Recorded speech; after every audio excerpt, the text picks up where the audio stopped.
Alhamdulillah wa sallallahu wa sallam ala nabiyyina Muhammadin wa ala alihi wa sahbihi ajma'in. So where we last left off talking about Hajj. And so we got to the very beginning of Hajj, and we talked about the things that make Hajj obligatory. And we talked about these. A lot of these were similar things, but we also talked about having the means to travel, like the ability, like the money to make the actual travel, and also the things that you need on the actual journey, and also the road being passable where you can get that, and also being able to make the journey in time. Like you actually have the time to actually get to Arafah on the Yom al-Arafah. The person can actually make it there on time, like that it's physically feasible. And so then the next thing we talked about the 5 pillars for Hajj, and we talked about the first, which is that Ihram with the niyyah. And of course, this is what someone starts the actual their Hajj or their Umrah as well, with this. And then also standing on Arafah, which has to be on the 9th day of Dhul Hijjah, and this starts from Dhuhr until Fajr. And so they need to have been there sometime during that time, from that time. And of course there's other things that we'll talk about that are done before this, but this is the first thing of the arkan that he brought here. And so we'll talk about it when we come to some of the Waajibaat, or the Waajibaat. There's some of these things that will come in, and as well as the Mustahabbat. There will also be things that are specific for that come before this actual standing on Arafah, that I'll mention as well. And also he said making tawaf around the Kaaba. And so of course making tawaf that would happen after Arafah, and this is tawaf al-ifada. And this is the one that is a rukun. It's a pillar of Hajj. And so this is after standing on Arafah that the person would do this. Of course there's one tawaf before that. We'll talk about that when someone comes into Mecca at the beginning, which is tawaf al-qudum. And so this is when they come in and they make this tawaf. The first thing they do when they come into Mecca is they go and make tawaf. But this is a different tawaf. This is the one that happens after Arafah. And then also sa'i that happens after that, and as well as he says with shaving the head. And these are the ones that come into that come as the 5 pillars of Hajj. And so this is important, of course, to know. And then similar to this is Umrah, and we talked about this, which is there's 4 pillars for Umrah, which is the everything that we just mentioned except standing on Arafah. And of course, there's only one tawaf that is an Umrah, and that is the pillar. That is the pillar of that. And so the next thing that coming into here that he's going to go into, he's going to talk about some of the things that are wajib. And the author Abu Shujaa, rahimahullah, he mentions here that there's 3 things that are obligatory, or the wajib. He mentions 3 of these, and I have a bunch of things in red here, and this is because some of the views that he took here were kind of they were a weak view, and there was a few little mistakes, you could maybe say mistakes, in this, or some of it was taking a weaker view in the madhab. And so because of that, of course we don't follow the weak views and what we act upon. And also if is any mistake and whatnot, we always go back and see what the scholars have to say, and if they talk about this, then I'll make that clear here. And so what he says here, rahimahullah, وَوَاجِبَاتُ الْحَجِّ غَيْرُ الْأَرْكَانِ ثَلَاثَةُ أَشْيَاء. And so he says that there's 3 things other than the arkan that are wajib. And this almost it almost points to the fact that he says that there's 3 things other than the arkan that are wajib. And of course there's a difference between the wajib and the rukun, and the arkan, or the pillars. These are something that without it, the Hajj does not exist without it. It's incomplete. But if someone misses the wajibat, they can do something. They can do something to make up for it. Yes, they need to do it, as we'll talk about in usul. We would say that the thing that is wajib is something that must be done, and if you leave it, then there's a possibility of being punished for leaving. The person who leaves something that's wajib, they're deserving to be punished. And so So the person here, so if we look at this, yes, this both of these would be wajib from that perspective, but there's a particular like wordings that will, or terminology that is used within like the acts of Hajj, and so they'll have wajibat and then they'll have arkan, and of course the arkan are wajib, but without them there's no Hajj. But as opposed to the wajibat, if they are missed. I'm a little sick here, but the wajibat, if they're missed, they can be made up for by when they would say dam, or like, which is like shedding of blood, which is the slaughtering of, there's certain things to be slaughtered for the different actions that are done, but or the fasting in place of that if someone is not able to do that. And so here he says here, so the first of these three things that he mentions here, and there's actually five, and I'll mention the five here, but he says the first of these is al-ihram min al-miqat. And so the ihram min al-miqat, and from the ihram from the miqat, which is that assigned place. So each place, if you're coming in, and of course like back in the day, people would be coming in by land. And so when they're coming in by land, they're coming from a certain land, and then there would be a place on the road that is particular. If someone coming from Iraq has a place, and someone coming from Medina, there's a place for them to make the ihram, where if they pass it, they need to make ihram before passing any farther, or they need to go back to it and continue from that place. But they need to have been in ihram at that place. And this is the place to make the ihram, is at the miqat. And so what if you're coming in by a road other than these places that have been set out? Then the way to do this in this case is to like take you would take like a circle of the distance of that, and you would make the ihram at that distance before coming in. And this is what, of course, like on the airlines, when they're coming into Jeddah, a lot of times they'll tell you, okay, we're coming across the miqat.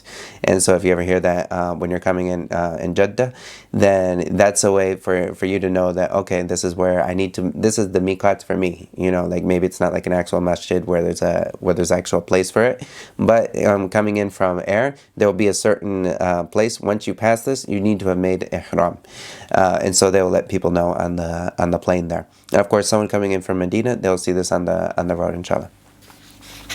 And so this is the first thing. Of course, the ihram, it needs to be from the miqat, and if this person misses it, then they have one of two things that they can do. One, if they can go back to the miqat, then they go back to the miqat, and then they come back. So they just need to go back and come back. Like they already started ihram, so khalas, they're in ihram, but they'll go back to the miqat, and then they'll come back, because so they made it to the miqat while they're in ihram, and then there's no punishment on them for that. But if they were to go about their Hajj, say they can't make it back to the miqat, the time is they don't have the time to do it, it's just not feasible for them, then in this case they would have dam, and the dam, as I mentioned, this is that sacrifice that would need to be paid for them breaking one of these wajibat. And so of course it's important for the person, and of course this is the miqat is only for the people that are not like people that dwell in Mecca. If someone dwells inside of Mecca, then that's the miqat that they have. So if they live in Mecca, then they make ihram from their home, you know, like from wherever they're at, they make ihram from that, because they don't need to go outside of Mecca to start up Hajj, but rather they can do that. And this is mentioned in the ayah, illa hadiril masjid. And then this would also be for anyone inside of like if he's like closer to Mecca than the miqat, then he would just make it from his home as well. Anyone that's inside of that, that's closer than any of the miqat, he makes it from his home, and there's no problem for that with him. And so this is the first of the three things. And then the next of them is, he says, وَرَمْيُ الْجِمَارِ الثَّلَاثِ. And so the next of this is, the number 2 is stoning at the 3 jimar. And of course this is the throwing a small rock. And it's like just little small pebbles that you would throw. And a lot of times they'll have, like I haven't personally been there, but they have like a pillar or something that is there that points to this is the place to do it. But that pillar itself is not the jimar. The jimar is the actual place on the ground around it. So the person, when they throw, they would be throwing to the ground itself. and of course never harming anybody, and always making sure like that this is not like you're throwing huge rocks. The Prophet ﷺ in a hadith, he said like don't go overboard in your deen, but like this is the way to throw like just small ones, and of course no one should be going overboard in this action. And there's also so he says the Ramy al-Jimar al-Thalath, and this happens at this would happen like for the 3 days of Tashriq, like so the 3 days of Ayyam al-Tashriq.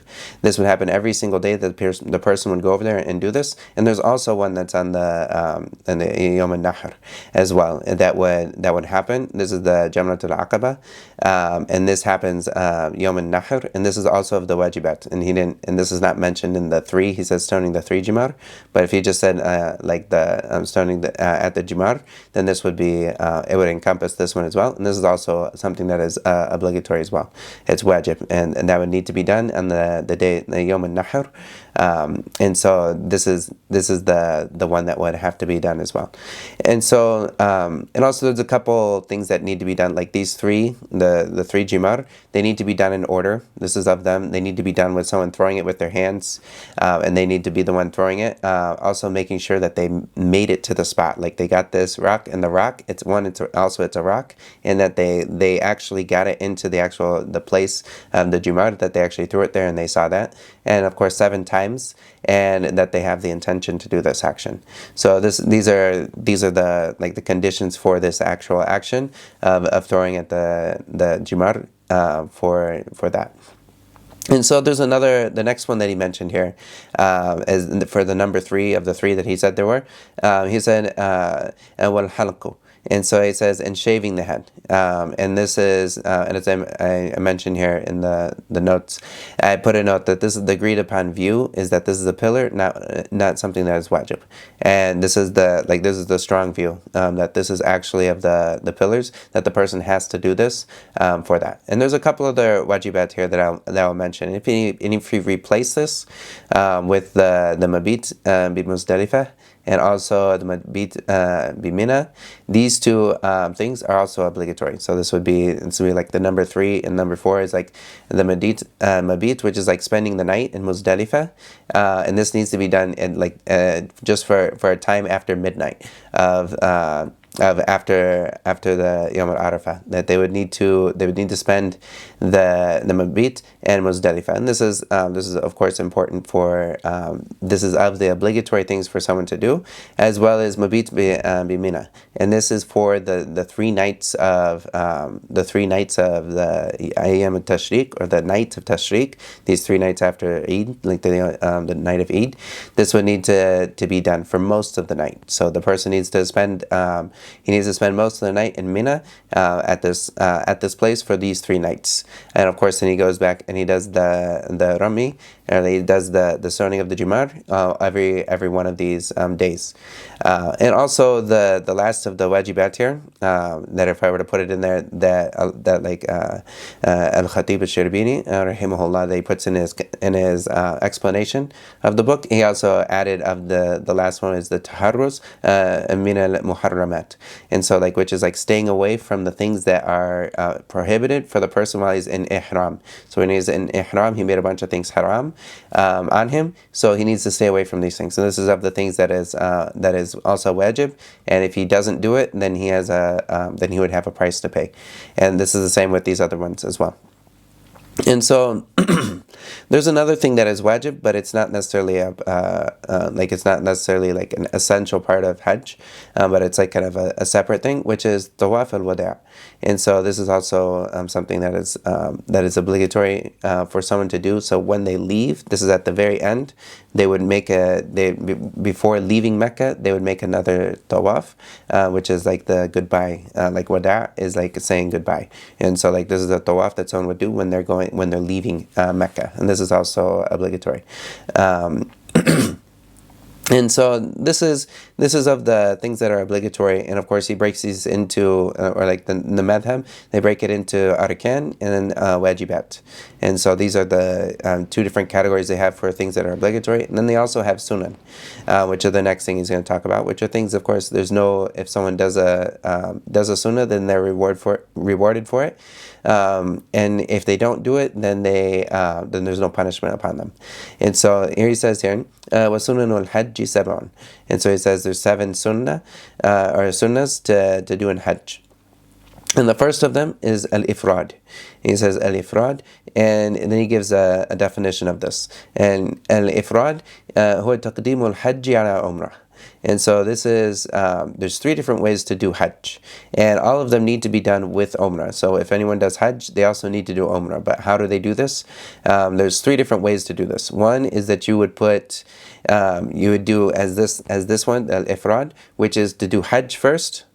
And then when you're done with Hajj, then you go back to the miqat, and you go back to the miqat, or wherever the easiest one is to go to. You go back to the miqat, like Tanaim, and then you would go do Hajj, and then you do Umrah right after you finish Hajj. And this is called ifrad. And the reason it's ifrad is because it's like separating one from the other. So you would do Hajj first, and this is all by itself. You did all the actions of Hajj, then you would go back to the miqat Tanaim, and then you would make Ihram again after you finished Hajj, and then you would go make Umrah, and then you're done. And this is how you would do both of them. And then there's another way, which is going like the opposite, which is called tamattu'. And tamattu' is where someone goes first beforehand, they go make Umrah, and then when they made Umrah, then they stay in Mecca. And they don't necessarily leave. They wait in Mecca, and then after the time comes for Hajj, then they make Ihram from Mecca, and they go out to they go like in the standing of Arafah, and they finish out all the things of and they finish out all the actions of Hajj from Mecca itself. So in this one, this requires dam. Like this is of the things that require the sacrifice. The person who does this, he needs to make the sacrifice. And of the reasons for this, is like he didn't make. He came in from outside, and then he stayed in Mecca without leaving and coming back to make the coming back to the miqat to make Ihram again. So he made Ihram from a place other than the miqat. So in this place he would have dam upon him. And this is from the ayah that Allah mentions in Surah Al-Baqarah. And that they would have the فَمَسْتَيْسَرَ مِنَ الْهَدِي. And so that the person who does the tamattu', then he would need to have the sacrifice, make the sacrifice from what is easy. And of course and so this is the opposite. This is ifrad. And he says the sunnah is to do, or he says here the sunnah is to do ifrad, and then also there's tamattu', which is the other way to do it, and then there's one other way, which is al-qiran, and this is to do it both of them together. So the person, they make their intention to do Hajj and Umrah all together. So they would do all the actions of this, and the actions of Hajj also include Umrah. So it's like he's doing both of them at the same time, and this is of the ways to do it. But of course, like ifrad it doesn't encompass any dam, like the person doesn't have any sacrifice that's upon them, so this like shows that there's no penalty that they're doing. But this one, there would be a sacrifice upon them, and also there's more actions in ifrad than there would be in the other two. And so of course there's a huge debate within like the scholars of different madhabs and whatnot of which of these is the best way to do. But the view of the Shafi'i madhab is that ifrad is the best of them to do. One, because it doesn't encompass any dam, and also there's more action involved. That the person, he's doing one action completely without anything that encompasses a sacrifice, and then he goes out and he does another action completely by itself. And both of these actions encompass more work, and so like the person is given reward according to the amount of work that he puts into it. Of course, this is what is prescribed, as opposed to someone like putting extra work without a purpose. Then if it's not prescribed, then there's no extra reward for someone tiring themselves out. But in this case, the madhab, they would say that the ifrad is the one that is the best for them to do in the Shafi'i madhab. And so, which is putting the taqdeemul hajj ala al-umrah, which is putting doing hajj by itself and then doing umrah afterwards. And so, and also of the things that are sunnah for someone to do in hajj, of course there's many of them, but of the things that he mentions here, the 7, is at-talbiyah. And of course, at-talbiyah saying labbaik Allahumma labbaik, labbaik la sharika laka labbaik, innal hamda wal ni'mata laka wal mulka la sharika lak. And so, and like having this this talbiyah and raising someone's voice when they're doing this. Of course, and this is the Prophet ﷺ, he used to do this and raise his voice until like his voice was very sore from this. And so like, of course, having this is very good. And of course, there's a couple exceptions of when someone wouldn't use wouldn't make the talbiyah, such as if they're while they're doing tawaf, like there's certain dua that is prescribed, and also doing sa'i, there's certain dua that is prescribed for that. And so anywhere there's prescribed dua, then you would do this prescribed dua. And then also in the madhab, they also say at the end, if you end the talbiyah, then it's mustahab for someone at the end of it to say wa sallallahu wa sallam ala nabiyyina Muhammad, or say Allahumma salli ala Muhammad wa ala ali Muhammad, or to make salah upon the Prophet sallallahu alaihi wasallam at the end of that. Wallahu ta'ala alam. And so this is the second one that he mentions here, the talbiyah. And also there's tawaf al-qudum.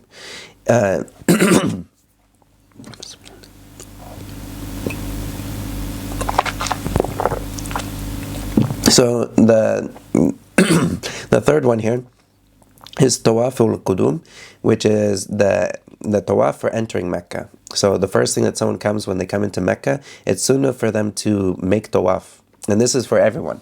And this isn't just for someone making Hajj, and not for someone like that's just coming in and visiting Mecca. But it's sunnah for people to, the first thing they do when they come into Mecca is to make tawaf.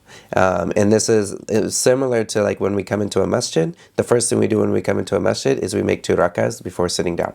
And this is, if you were to come into the masjid of Haram, and this is the first thing you do, you would actually do tawaf first. And then you'd have the 2 rakahs afterwards, the 2 rakahs of tawaf that you would do after that. He'll mention that here. But you would do this before sitting down. So like tawaf is like the first thing that you would do, and this is similar to the tahiyyat al-masjid.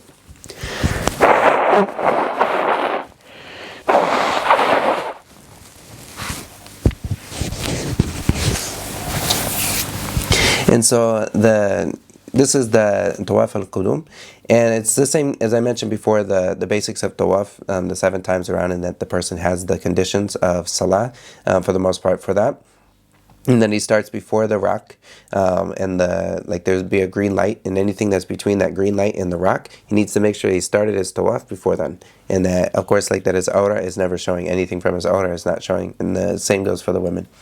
And that he doesn't break his wudu on the going around.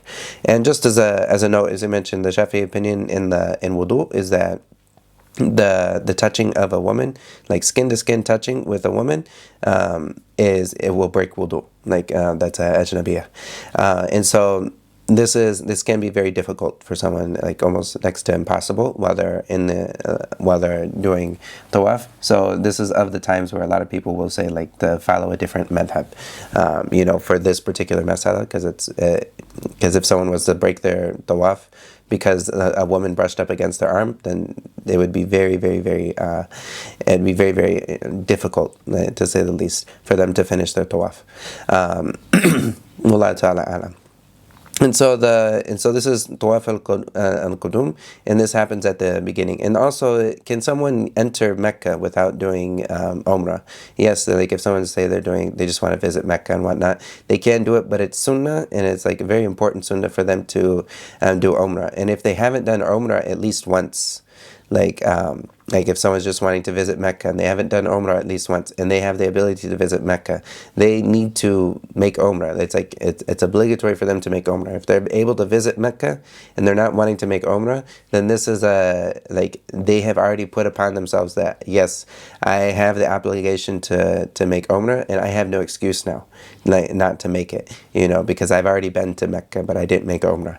So of course, like if someone hasn't made Umrah, they should definitely make Umrah, and it's sunnah for someone, even if they're doing doing business and whatnot, to come into Mecca in Ihram.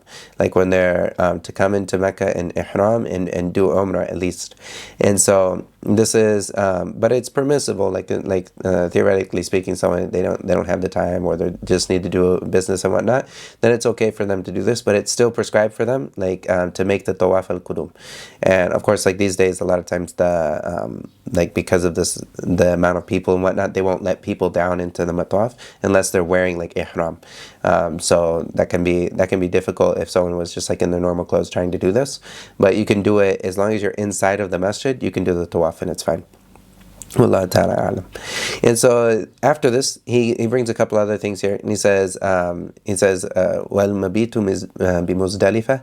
And so this is of course I mentioned this is of the actual things that are wajib, and this is of the opinions or like views that he brought in here, that it is that's a weak view, and that this is actually something that is wajib, is the stronger view. And also he says here, وَرَكَعَةَ tawaf.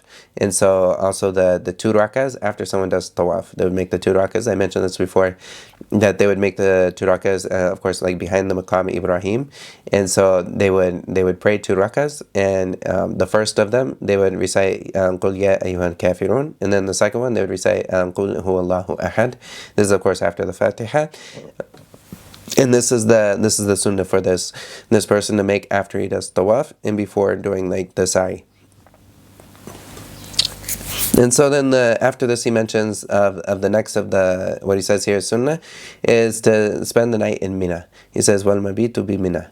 And so this is actually something that's wajib, as I mentioned before. And this is of some of the things that some of the people, when they teach this particular book, they'll point out that these are a couple things that he went according to like some weak opinions in a few of these issues. And also tawaf al-wada', he says here that this is also of the sunnah, the farewell tawaf, and this is actually, as I mentioned, the stronger opinion that this is something that's obligatory, and that this person should do this. And of course, there's a hadith that the Prophet ﷺ said that no one should make no one should go like leave until حتى يكون آخر عهده بالبيت, and so until that he has done like the last thing that he's done when he's before leaving is that he's done that he's been at the made tawaf in this. And another riwayat, حتى يكون آخر عهده الطواف بالبيت, and that until like the last thing that he did while he was there is making tawaf. And so this is a strong the strongest view, and according to looking at this hadith and whatnot, is that this is something that is obligatory for someone to do before leaving Mecca, is that they make this farewell tawaf. And also of the other things that someone needs to do, he says here, is وَيَتَجَرَّدُ الرَّجُلُ عِنْدَ الْإِحْرَامِ مِنَ الْمَخِيطِ. And so he says here, in ihram, the men are not allowed to wear any sewn garments. He says here al-makhit, and this is the view here that he says. And yes, was very like this word makhit is something that is sewn. It's a garment that is sewn, like khiyata is like when someone sews something. So like if you have something that's sewed, it's like usually fitting. The reason they sew it is to fit that garment to the body. And like the actual like the strongest opinion here is that this is it's like this is good, like this is right, but also if you want to like encompass everything, then it would also be like al-muhit. And this is just like a little difference in Arabic, but muhit is something that encompasses, it's something that holds on to the body itself without anything else. So it's something that surrounds the body and holds on to it. And so say you were to have a garment somehow that wasn't actually sewn like or stitched together from something, then if that was still like something that was like muhit, where it was like around and was holding on to the person's body or shape and whatnot, then in this case this would be for a man, it would be impermissible for him. Of course for the women, they don't have this impermissibility. That's why you mentioned the man. And so, and also this also goes no shoes, no socks, and if someone has like sandals, it should be open, and it shouldn't be like it shouldn't be up above the ankle. like where you have like the ankle that we would wash, it shouldn't be up above that. Like if there's anything on the back that would be like holding onto it, there should not, because it shouldn't be like surrounding the actual thing. So if he has like a sandal and whatnot, this is fine, because this is not something that is surrounding the body, but rather it's something that is that he's putting his foot into, but it's not surrounding at the heel and whatnot. And if he does have a sandal that surrounds, it should be low. It shouldn't be high. So if he has a sandal that has like a little clip on the heel, some people would say don't use it, but like if it's below and it's low and it's not high up, then inshallah it's no problem. And of course, for them to not use it, it's better because that leaves the area of difference of opinion. And so the next thing he says here is وَيَلْبَسُ إِزَارًا وَرِدَاءً أَبْيَضَيْنِ.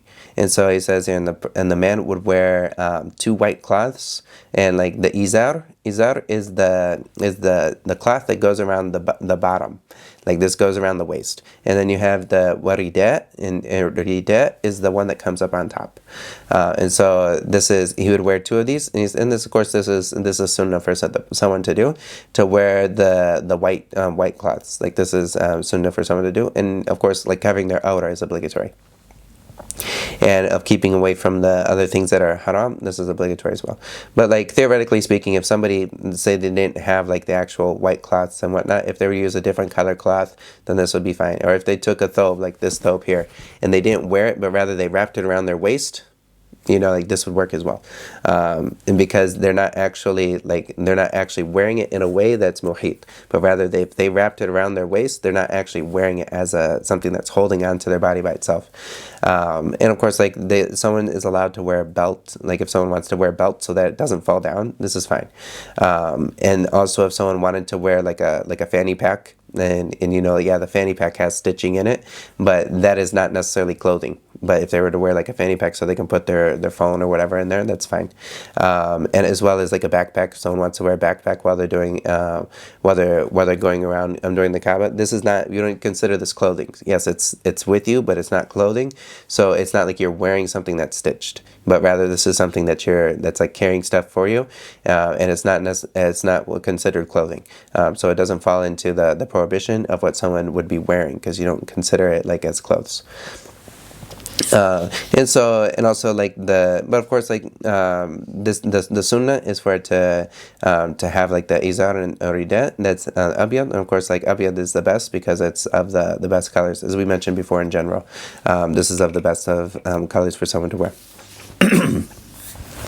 So the next chapter that he's going to go into here, he's got a thing that goes in for the person who is in ihram. So the chapter for ihram is there certain things when someone comes into ihram that they need to stay away from, and this is very important for someone to know. And this is something that like when we're in salah, we have things that break the wudu, and we need to know what breaks the wudu, what breaks the salah. And this is also something that where you have to be mindful of in this like ihram. There's certain things that are prohibited in this, and so he's going to go into these things. He says here, فصل ويحرم على المحرم عشرة أشياء. And so he says there's 10 things that are impermissible for the person that is muhrim. And muhrim is the person that is in ihram. He's prohibited from 10 things. And so of these things he mentions here, lubsum al-makhit. And so he says wearing something that is sewn garment, like the sewn garments. These are the things that are impermissible for the person, as I just mentioned some of the details of this. And he also says وَتَغْطِيَةُ الرَّأْسِ مِنَ الرَّجْلِ وَالْوَجْهِ مِنَ الْمَرْأَةِ. And so as far as the men and the women, there's another thing that is important for them, is that they can never have anything that goes on top of their head for the man. Like the taghtiyat al-rats, which is like putting something on top of the head, covering the head. So if someone were to have like if they're like, of course not wearing a hoodie, but if they were to put just like their rida on top of their head like this is impermissible. They would have to make a sacrifice for this, because this is not okay. Sometimes people will put their rida up, and this is impermissible. Like the head should always be uncovered for the man. He can never have anything up on top of his head, as this is impermissible for him to do. If he were to have if you were to have like an umbrella, there's no problem, because this is not actually on top of his head. Or if you were to have something like up above, like you were to just like shade his head because it's like hot and whatnot, that's fine as long as it's not on his actual head. And then the next thing he said was for the woman and for the face of the woman.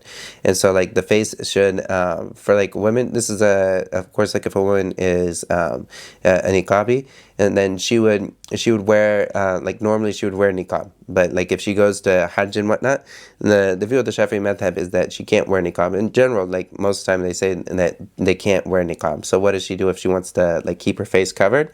She can use the side, like if she has, like she can use the side of something to cover her face like this, where it's not actually a niqab, because this is the prohibition that comes in the hadith, is that the Prophet ﷺ said that the woman, la tantaqib, and like that she doesn't wear niqab. And so because of this, like she can cover her face, and this is something that Aisha radiallahu anha she did. Like she would cover her face when men would come while she was on Hajj, and this is of course it's better for her. And also there's like if she were to wear, there's also veils that someone can throw down that cover their face as well, and they can do that to cover their face with a veil. And if they wore like the woman, if she wore like a baseball hat and then threw the veil on top of the baseball hat, it would come down, it wouldn't be touching her face. And this is the issue with the Shafi'i madhab, is that the veil should never be touching the face itself. Like it should be off of the face, so it's not considered a niqab. And so if it's above, like she wears a baseball hat, then this is going to give an awning, and then she throws the veil down on top of the awning, and then there's no problem with that because it's not a niqab and it still covers her face, so it still accomplishes the purpose of that. And so this is the view that like in the Shafi'i madhab, this is fine to do for the woman. Of course, the like her being careful about herself and not showing anything of herself that's going to be fitna is very important. And so like and this is like for the woman that she would not wear she would never have something that's on her actual face, like a niqab actually touches her face, like actually covering the face by touching with something that is there permanently, as opposed to like if she were to pull up something from the side of her cloth and put it up like this when someone comes around, this isn't like permanent. So this is different. And that's permissible. And then the next thing the author here goes into of the things that are impermissible when someone's in ihram is he says وَتَرْجِيلُ الشَّعْرِ. And so it's a couple things with the hair. And the first is combing the hair, which in tarjil, a lot of times this is like a hair care. And so yes, it encompasses like combing the hair, as I mentioned here. It encompasses combing the hair, but it also encompasses putting like gels in the hair, or like they at the time of the Prophet sallallahu alaihi wasallam, they would put like types of oils or fats or greases in the hair to like that accomplishes like the similar purpose that we use gel to hold the hair in place and also give it kind of a shine and a nice look. And so this is also impermissible for someone to do both. And the reason that for combing is because of the next thing that he says here, وَحَلْقُهُ, like that, or cutting the hair. Because if somebody's combing, almost always, like if they're combing their hair, then at this point they're going to be pulling out hairs from their head, and we're not allowed to cut our hair. And so this also, like cutting the hair, is the same meaning as like pulling out hair. And so if we're not allowed to cut hair, then we're not allowed to pull out hair. And so if we're doing something that normally pulls out hairs, then we're not allowed to do this. And this is also mentioned in hadith about the person who is in Hajj, in the way the Prophet ﷺ, he mentioned it was ash'athu aghbar. And so like this person is like disheveled in his hair, and he's like dirty and whatnot. So this goes against the meaning of Hajj, which is like us lowering ourselves for Allah and hoping that Allah forgives us. In this way, from us making ourselves look really nice and giving ourselves the good, making sure our hair is all put in place and everything. But rather, this person is a little bit disheveled because of Hajj. And of course, like this goes against the meaning. Like Hajj is not for someone to, it's not a vacation, like this is something that's an act of worship that actually encompasses a lot of hardship. And so this is so of course he shouldn't be combing his hair, because normally this would pull out hairs. And if he pulls out hairs, then in this case 3 hairs would be something that encompasses a full sacrifice if he did this purposefully.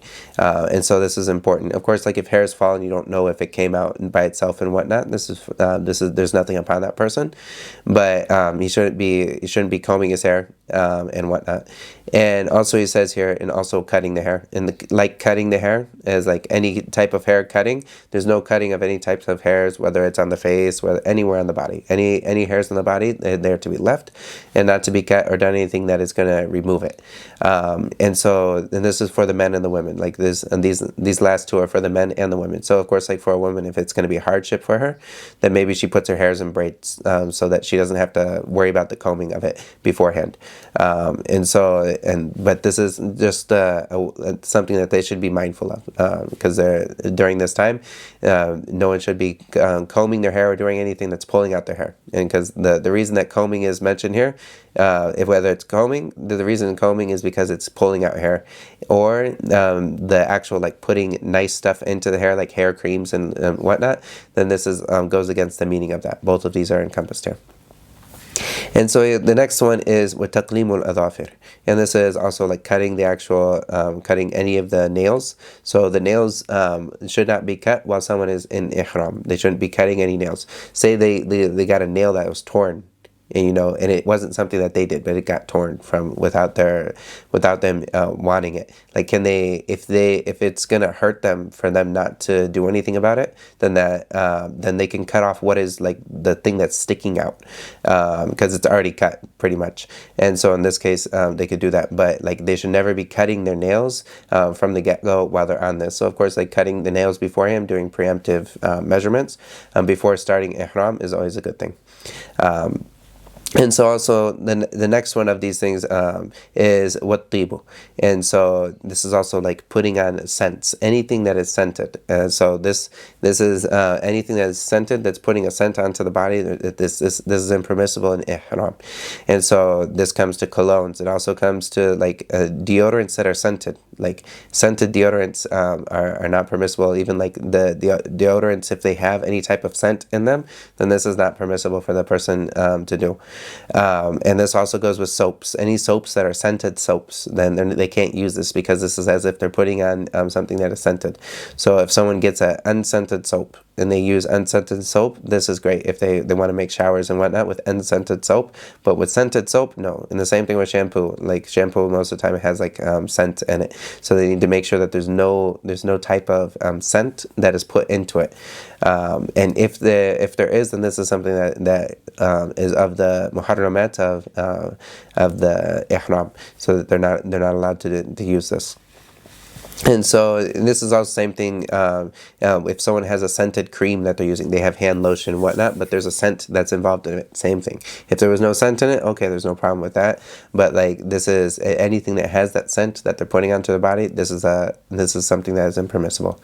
And so like the sunnah of the Prophet sallallahu alaihi wasallam is that before he would actually come into ihram, he would actually put before starting the ihram, he would put lots of tib, which is like that good smelling, like that cologne or perfume and whatnot, that he would put a lot of this on his body, and he would even get onto his rida and the things around him as well before starting. And this is fine, but if you did it afterwards, this is the issue. And so like if someone put this onto their body before, when they first start off with ihram, they put all the things that they want, maybe it's like deodorant, and whatnot, and then they go into ihram, no problem. But if they do this after going into ihram, that's where the problem comes in.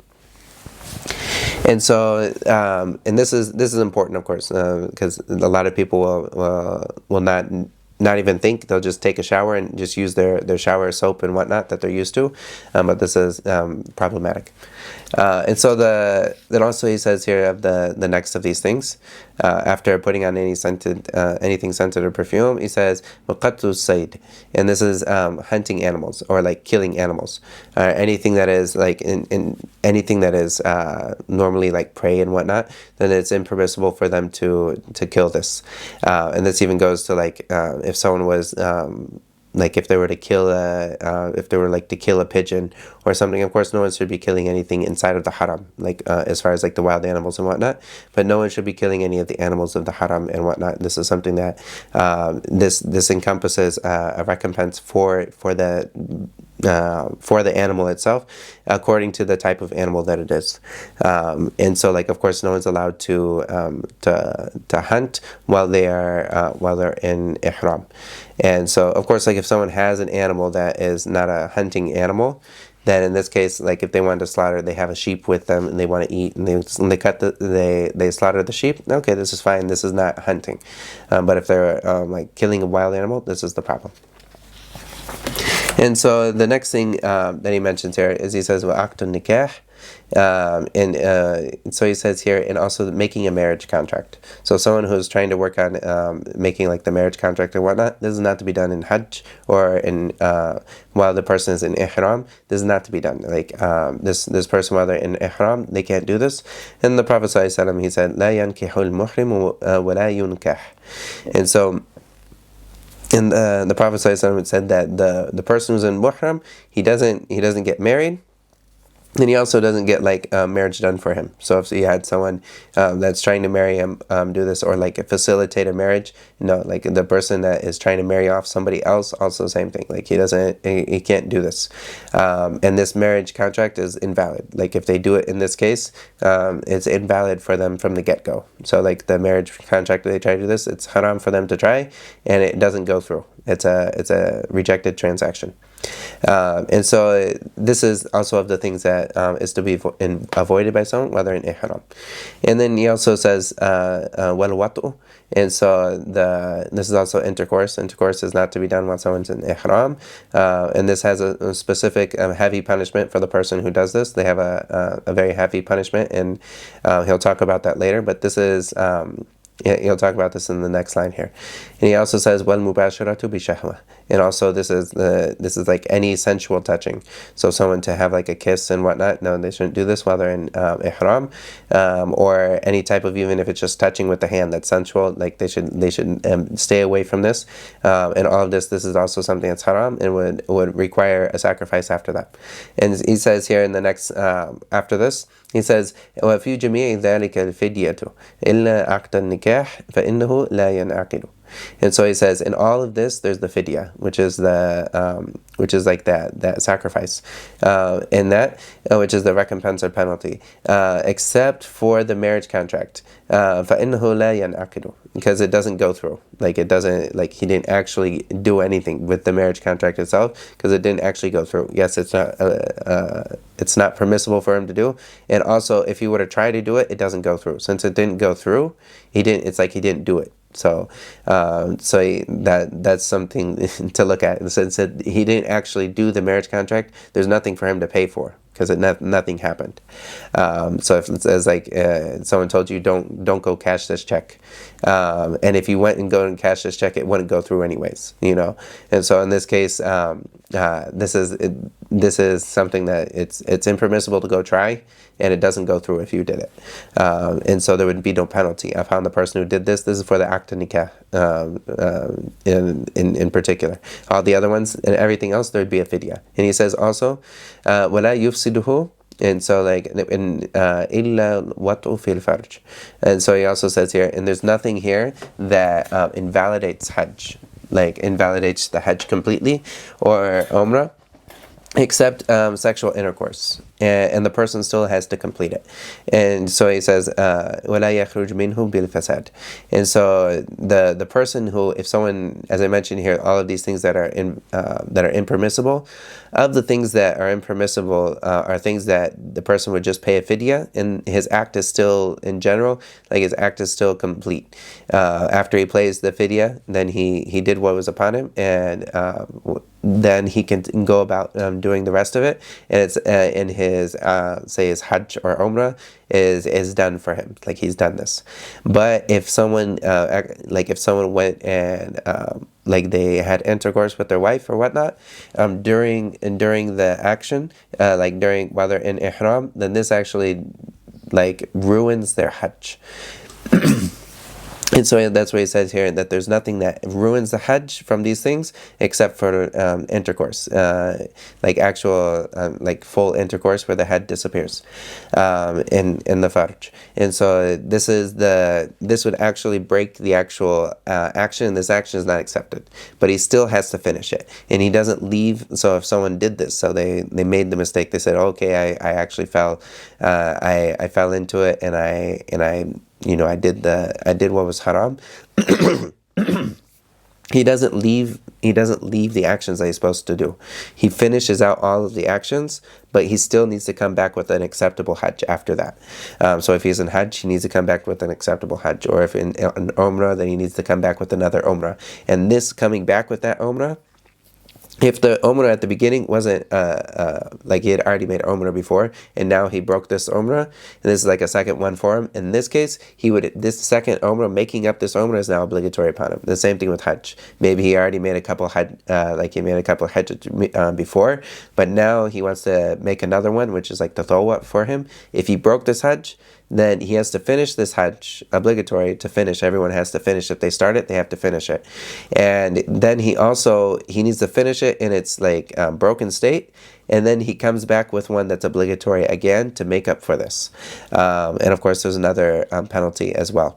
For the person who does this, they have a larger sacrifice than the person who doesn't do this. And so, he doesn't leave because he's done this action that destroys like the validity of this action. He doesn't leave the action. He still needs to finish it out. And so the next thing that he'll talk about is what if somebody missed, what if someone missed something else from this. And so he also says here, وَمَنْ فَاتَهُ الْوُقُوفُ بِعَرَفَةٍ تَحَلَّلَ بِعَمَلِ عُمْرَةٍ وَعَلَيْهِ الْقَضَاءُ وَالْهَدْيُ. And so he says, and whoever missed standing on Arafah, like whoever missed standing on Arafah, then they complete the rites as Umrah, and he must make up the Hajj, Hajj the next year and make an animal sacrifice. So if he somehow he got delayed or something, and he was there but he didn't make the standing on Arafah, in this case he would finish it out as Umrah. Like Hajj, he didn't make Hajj, but he finishes it out as Umrah, and then he would make the animal sacrifice at the end of it, to make up for that thing. But he also needs to make up Hajj the next year, and so this is important for him, to make sure he doesn't go out from that.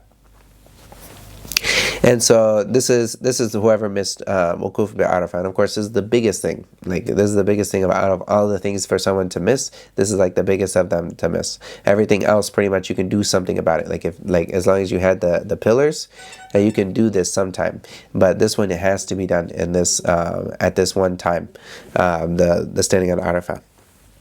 And also he mentions وَمَنْ تَرَكَ رُكْنًا لَمْ يَحِلَّ مِنْ إحرامه حتى يأتي به. And so whoever left a pillar, what if you missed a pillar somewhere? What would you do in this case? He says, then you don't come into, you don't leave Ihram from that until he finishes that pillar. So if he missed something such as he didn't make the tawaf yet, so he wouldn't come outside of the ihram until he does tawaf, that tawaf al-ifadah. So he would need to come with that, even if it's after a long period of time. And as long as he did the wukuf at Arafah, even if he got delayed in something, and he did this later, okay, it's he needs to do it, and he can't come out of ihram until he finishes this. This is of the pillars. And he says, وَمَنْ تَرَكَ وَاجِبًا لَزِمَهُ الدَّمْ. And whoever left one of the things that are obligatory, then he says لَزِمَهُ الدَّمْ, and this is a sacrifice. Then he has a sacrifice that he needs to make. And the sacrifice, of course, is according to the person who's able to make the sacrifice of that, or they're able to pay the price for that, for them to buy a sacrifice to make it. He says, وَمَنْ تَرَكَ سُنَّةً لَمْ يَلْزَمْهُ بِتَرْكِهَا شَيْءٌ. And so he says, and the person who misses something that's sunnah, then there's nothing, he missed out on a reward, that's it. There's nothing that is required from him in this thing. As opposed to something that's obligatory, that's wajib, then there is something that is that he needs to make a sacrifice for.